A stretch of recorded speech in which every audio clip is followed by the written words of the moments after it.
everyone.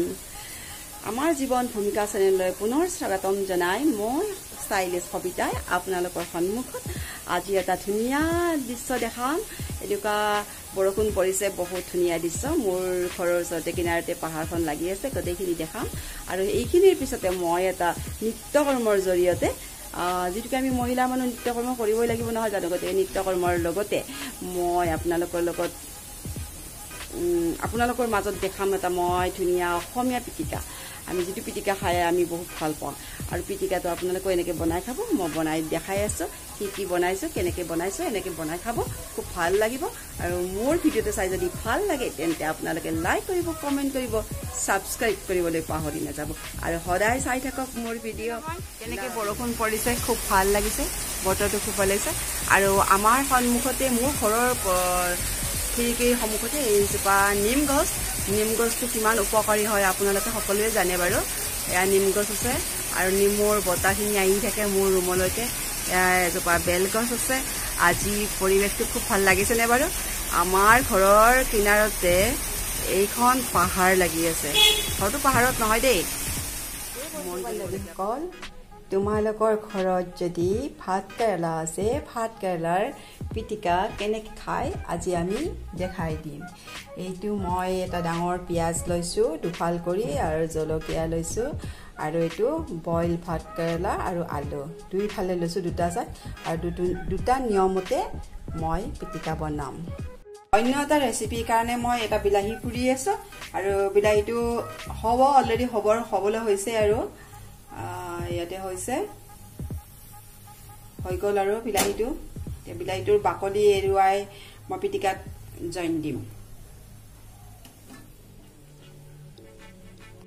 আৰু অন্য এটাৰ কাৰণে মই এনেকৈ তিল ভাজি লৈছোঁ, আৰু তিলখিনি মই গুৰি এটা পিটিকাত দি দিম। চাই থাকোঁ আহক কি কৰোঁ মই।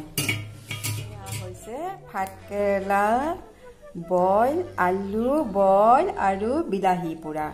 এতিয়া আমি দিছোঁ ইয়াতে ধনিয়াৰ পাত, ইয়াতে দিছোঁ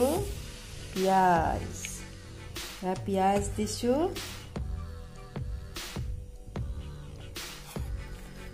আৰু দিছোঁ আমি ইয়াতে কেঁচা জ্বলা। দেখিবলৈ কেনেকুৱা লাগিছে বাৰু? ভাল লাগিছেনে? আৰু ইয়াত দিছোঁ আমি এতিয়া নিমখ। তাৰপিছত দিম মই ইয়াতে মিঠাতেল। আমাৰ যিটো অসমীয়া মানুহৰ মিঠাতেল নহ'লে সোৱাদ নালাগে, এয়া মই মিঠাতেল দিছোঁ ইয়াতে। আৰু এইটো মই পিটিকিম, এনেকৈ পিটিকিব লাগে। এনেকৈ পিটিকিলেহে খাই ভাল লাগিব। হাতেৰে পিটিকি ল'ব লাগে আচলতে। হেতা বা কৰাচেৰে পিটিকা কৰিলে সোৱাদ নালাগে। এনেকৈ অসমীয়া মানুহে এনেকৈয়ে পিটিকি খাব লাগে আচলতে। আমি অসমীয়া, গতিকে এনেকৈ পিটিকা খাব লাগে।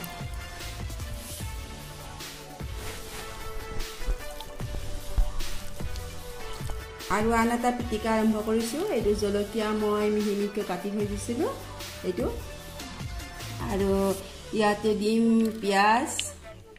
এয়া পিঁয়াজ দিছোঁ। পিঁয়াজ অকণমান সৰহকৈ দিলে খাই ভাল লাগে, সেইটো কাৰণে অকণমান পিঁয়াজ দিছোঁ। আৰু ইয়াত দিছোঁ মই তিলৰ গুড়ি। তিলৰ গুড়ি দিছোঁ। বহুত কষ্ট কৰি বনাইছোঁ দেই এইবোৰ, আৰু আপোনালোকে এনেকৈ বনাই খাব, ভাল লাগিব। এয়া নিমখ, আৰু আমাৰ এইটো অসমীয়া মানুহৰ কি এইটো মিঠাতেল নহ'লে একোৱেই ভাল নালাগে খাই। এইটো এনেকৈ মই পিটিকা বনাই দিম এতিয়া।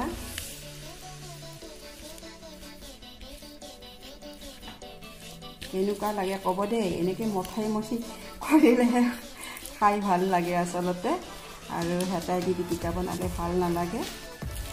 এনেকৈ বনাব লাগে সদায়, আৰু তেল অকণমান সৰহকৈ দিব লাগে, তেতিয়া টেষ্ট লাগিব খাই। ৰেডি, মোৰ পিটিকা ৰেডি হ'ল। এটা ৰেডি হ'ল, দুটা ৰেডি হ'ল। এইটোত আছে বিলাহী পুৰি দিছোঁ, আৰু অলৰেডি আপোনালোকক দেখাইছোঁৱে মই কি দিছিলোঁ। আৰু ইয়াতো মই দেখাইছোঁ তিলগুড়ি আছে, বহুত টেষ্টি হ'ব। আৰু এনেকৈ বনাই খাব আপোনালোকে, আপোনালোকৰ ল'ৰা ছোৱালীকে বনাই খুৱাব।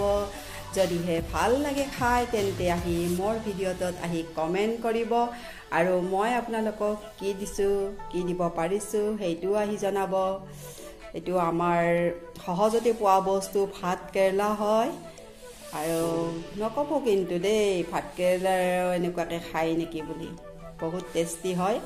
খাই চাব এদিন, কেনেকুৱা লাগে আহি লাইক কমেণ্ট মোৰ তাত কৈ দিব, ক'বলৈ নাপাহৰিব আৰু খাবলৈ নাপাহৰিব। আপুনি নিজেও খাওক, আপোনাৰ ল'ৰা ছোৱালীকো খুৱাই দিয়ক। ৱাও, পিটিকা ৰেডি হৈ গ'ল, ভাতৰ থালি ৰেডি হ'ল। ভণ্টি খাই চোৱা অকণমান খাই চোৱা। বহুত টেষ্টি। খাই চোৱা, তোমাৰে হয় দিয়া। বহুত টেষ্টি হৈছে। খাবলৈ নাপাহৰিব। এই জুতিৰে আপোনালোকে নিৰামিষ এটা ভাতৰ থালি বনাওক আৰু আপোনালোকে পৰিৱেশন কৰক। গৰম গৰম চেলেকি চেলেকি খাওক, আঙুলি চেলেকি চেলেকি খাব দেই।